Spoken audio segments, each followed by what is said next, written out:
Hello and welcome to What's the Story Ghost. I'm your hostess Annette. And I'm Steven. And today we are on episode 16. Steven. Yes? How do you feel about trucking encounters? What's the problem? What's wrong? Oh, sorry. Okay, ladies and gentlemen, we've lost Steven. I've found myself. Sound like a student come back from travelling. I've found myself. Now, again, we are going to cover trucking encounters. The first story I'm going to read there is from a Reddit user. The Reddit username is AcidspittingEmu. Wait, what kind of acid? Is it like trippy acid or is it burn your face acid? I can't imagine an emu spitting anything at you is good, so let's go with the nice kind. Which is getting a nice trip. Yeah. He's a travel agent. This story is actually one that he has heard from his uncle. I was very, very happy to get it because it struck a chord with me a little bit with my dad being a truck driver. And the second one is a conversation my dad and I tried to spin together. Countless Google searches. I could not find anything pertaining to this story, but I did come up with my own rendition of it. I really hope it's okay. And you're going to sing it for us tonight. No one is going to be hearing me sing. So we'll start off with the first story there, and then we might just flow through to the second. You will know that they're different. We crack on? Crack on. My uncle, an OT or owner-operator for 30 plus years, told us, myself and my cousin, a story in the mid-80s about a run he was driving from Nashville to Chicago, and then from Chicago to San Francisco, and then back to Nashville in the late 70s. According to his story, he was driving through a desert. I can't remember if he said it was Arizona or Nevada, but I digress. It was about 10 p.m. and he'd been driving for about 14 or 15 hours at this point.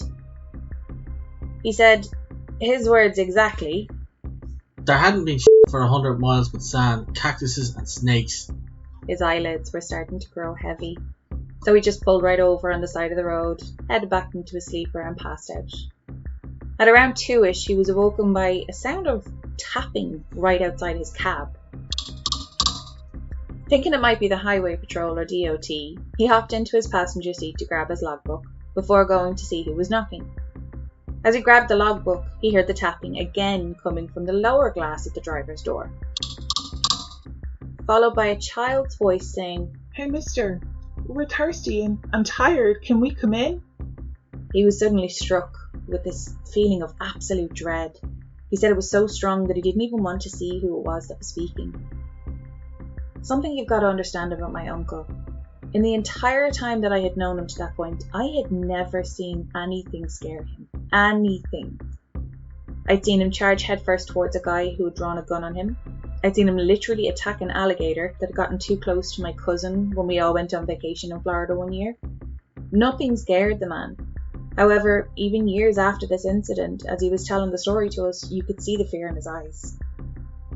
He said that he'd heard the tapping on the glass again and asked once more to be let inside.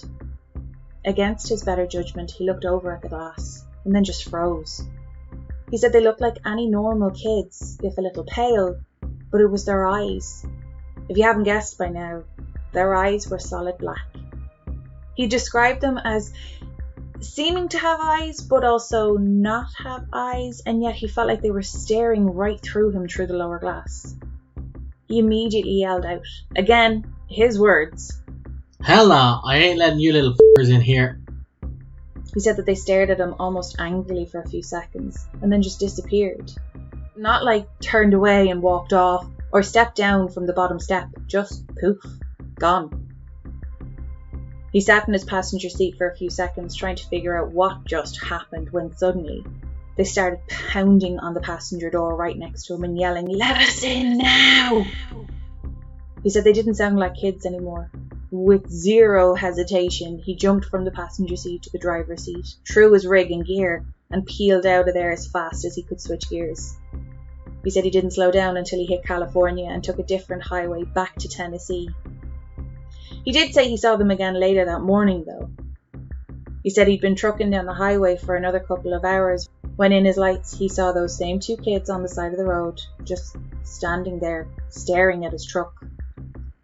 They continued to stare at him the entire time as they passed him, but were gone when he looked for them in the side mirrors. He told us he found another gear in his truck that he didn't even know he had. This is almost the exact story he told us that day, and many times after, translated from his usual dialect of redneck into proper English for your reading pleasure by yours truly. Could it have been a nightmare? Not likely, since he was obviously awake when he was driving into Cali that morning. Could it have been a story that he made up just to scare us kids? Maybe, but he really wasn't the scary story type. As well as that, he told us the same story well into our adult ears. Could it have been a hallucination of an overworked, sleep-deprived mind? Possibly. But he'd worked these hours and had even driven the same route for many years before and after. Also, the whole black-eyed children phenomenon hadn't even been popularised in the mainstream yet, and wouldn't be for a couple of decades. I'll let you make your own judgment on this story. I'd be interested to know your take on this. Old 39er. Alaska State Route 11, also known as the Dalton Highway, is one of the most isolated roads in America, stretching 414 miles, approximately 666 kilometres, from Fairbanks to Deadhorse. Towns and service stations are few and far between. To give our Irish listeners an idea of that kind of distance, it's like driving from the wee house of Malin in Donegal through Dublin to Maisenhead Signal Station in Cork with nothing to see. So essentially from head to toe of our teddy bear shaped island without so much as an apple green station. No big towns, Londonderry, Dublin, Cork don't exist. But what you do see is an open road, some mountains, and the closer you get to Deadhorse, the snow. Lots and lots of snow. Known as the loneliest road on earth, it's not the route you want to take and break down. Traffic police officers nowadays are accustomed to accidents along the route, and they conduct regular helicopter patrols for accidents and truck breakdowns. But the 80s were a little different. Carl loaded up his Peterbilt with some essentials, coffee cup and flask, snacks and emergency equipment his wife demands he brings, blankets, MREs, things he never anticipates using, but he does it to give her mind some respite. He stops at a diner in Fairbanks for some soul food for the road, as he knows the next stop isn't until Coldfoot, which is the halfway mark. Some rest between now and then should see him through, he thinks to himself. It's not his first haul this long, but it is the first time on this route, and the weather in Alaska, though unpredictable, is reliably unpredictable, so he's trying to pace himself. Living up to the name the road is known by, the loneliest road on earth, there really were fewer vehicles on this road than he actually thought. Try as he may, he had to call it and find somewhere safe to stop so he could pop chains onto his tyres as the road was becoming even icier. He pulls off just after Yukon River and the job was done rather quickly, so he decides to have a quick cup of joe from his flask and a sandwich his wife packed. The only problem was, when he tried the engine, it wouldn't turn over. Knowing his truck was only recently serviced, he got out to see what he could do. Conditions weren't getting any better and his hands grew bitterly cold trying to work on the engine outside, so he decided to give it a break. The snow was getting pretty thick, and it was getting harder to see the road, much less any passing vehicles seeing him and offering assistance. While all the worries of a driver battling the Dalton Highway for the first time set in, Carl reminds himself he's an experienced driver, and he calmly reassures himself of his favourite phrase, "If there be panic, let it be orderly panic." In fact, the only thing he was really worried about was having to admit to his wife that he actually did need to use the blanket in one of the MREs she made him pack. The weather wasn't getting any better, so Carl decided his only option was to get into his winter gear and walk until he sees another driver who might be able to help. Just as he's about to put his Alaskan-worthy jacket back on, he hears a horn in the distance. He looks up and can just about make out another trucker waving his hands and flashing his lights. Carl opened his window, the bitter cold shocking his face, and the howling wind making it even more difficult to make out what the other driver is saying. But then the wind changes and nearly carries his voice to Carl. You need help, buddy? He hears the other driver say. Carl shouts back, Damn engine won't turn over. Give her a minute and try again. I'll follow behind. Make sure you get where you're going. The trucker calls back. Well, would you believe it? The truck turned over on the first try. Carl pulled out of the spot he'd been caught in for hours and gave the horn a beep as he passed the other driver. Carl couldn't make out what rig the other trucker was from, but he managed to catch a glimpse of the name Old 39er. Carl drives the 3 hours to Coldfoot, Old 39er following behind as promised. He's hoping the trucker will also be stopping so he can buy him a coffee, for no other reason than to say thanks for the moral support. Unfortunately, when they reach the turn for the truck stop, Old 39er beeps the horn and waves out the window, letting Carl know he's just going to keep trucking on. Carl falls into a warm bowl of tomato soup and a piping hot cup of joe. A member of staff, Dan, comes to say hi, because it's the dead of night and the place is empty except for Carl. How are you finding everything? Dan asked. I'd love to tell you, but I'm afraid my wife would be offended. Carl said. High praise for soup, but then I've never been a lot cold before. I'll refill your coffee, so, said Dan. I had some engine trouble a ways back. Nearly got out and walked to try and find some help. Carl said. Well now, let's be thankful you didn't, or you might not be sitting here slurping on the soup and coffee. Dan said, relieved. I didn't think it would be that bad. Carl replied, sounding shocked. Good thing that other driver caught sight of me. I was just putting my jacket on when he beeped the horn and flashed his lights at me. Other driver?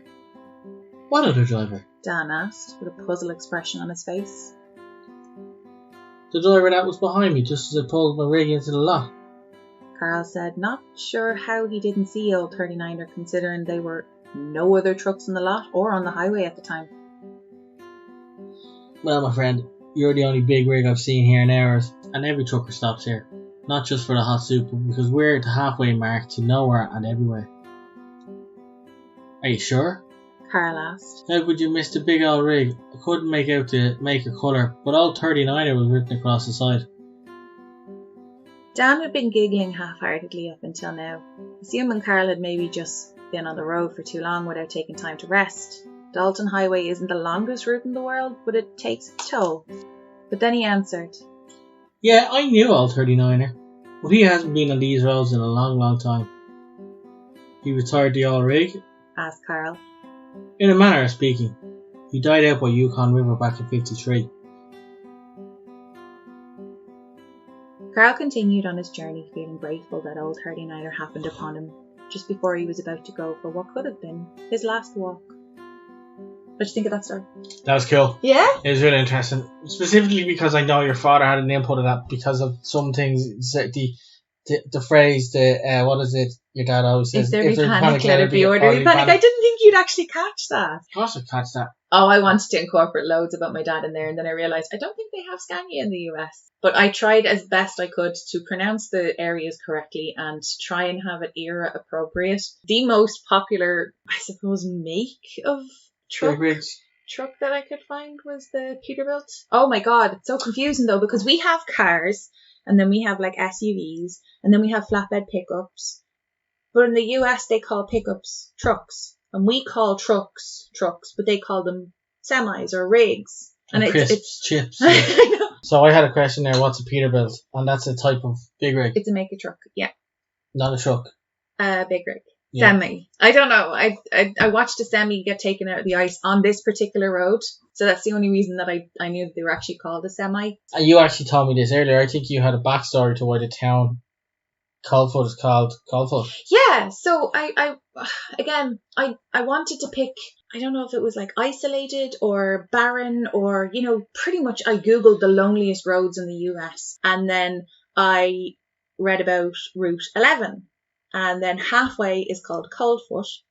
And I read that the natives would actually walk from Fairbanks, and on the way to Dead Horse, they'd get halfway, and then they'd just get cold feet, and they'd be like, no, the depths of winter there, I think it goes below 82 or below 85. Now, I know that's Fahrenheit, but it's below anything, so it's going to be cold. Yeah. But apparently, yeah, they got cold feet, so they just decided to call the place Coldfoot, and that's where that originated from. Now, again, I had maybe 2 or 3 sources for that. It's going to be really hard to try and verify some of the sources I used for this story. It's complete fiction. I cannot explain that enough. Now, if you do happen to come across an Old 39er story, please tell me, because my dad and I Googled it for like half a day.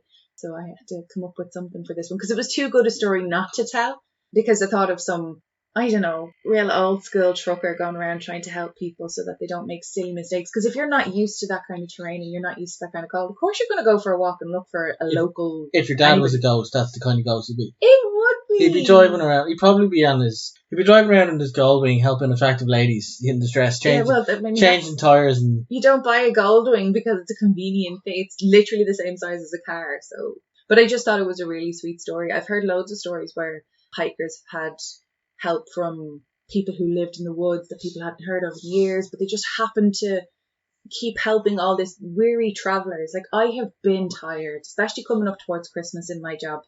I mean, there were days when I was doing, 12, 13, 14-hour shifts. Now, I wasn't driving non-stop, so I can't even imagine what that kind of tired feels like. And then I know when I'm really tired, the easiest thing to do and the safest thing to do is to stop driving for a few minutes, make yourself a really, really strong cup of coffee, walk around whatever your vehicle is, get some fresh air.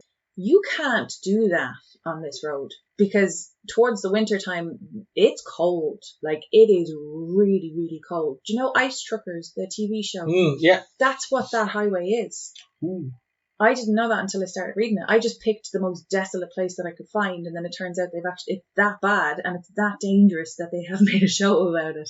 You need something bigger than a Goldwing to... Yeah, most definitely. Yeah.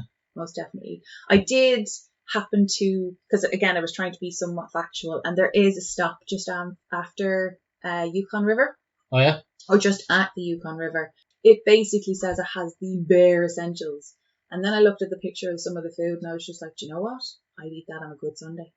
And if you've been driving for 3.5 hours and you haven't seen sight or sound of an apple green or anything, you'd eat anything. But what they had there, I was just kind of like, they have that back in the 80s? Because I'm pretty sure poor Carl would have been okay if he had to stop. But that was fun. I really enjoyed actually coming out with something completely fictitious with some sort of facts in it. Because I did try and get the names right. And I probably pronounced everything wrong. But I just thought it was a really sweet story of an old trucker going around helping people. Because there's been loads of people who've said, oh, well, this one time I saw such and such. And people are like, he's been dead for 10 years. I know that was only a very short episode. But it was just a nice way to kind of ease us back into recording, because we've had a very sick household for last week, so I do apologise for missing the 2 episodes.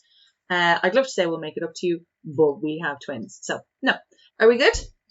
We're good. Have you any more questions for me? No, say your words. Exit jingle time. You have no patience. No. I wish people never told you that that's their favourite part. That like the end of the show is their favourite part of the show. One person said that. Okay. That's because she's too scared of the start and middle of the show. Okay, so we'll finish up there. Thank you so much for listening if you've gotten this far. If you would like to send us any recommendations or have any comments on today's episode, you can get us on our Instagram. It is What's the Story Ghost. If you have any personal experiences you would like to share with us, the email is what'sthestoryghost@gmail.com. And on that note, exit jingle. No, that's too. That's countdown. Exit jingle. Ba da da da da da. Bye. Bye now.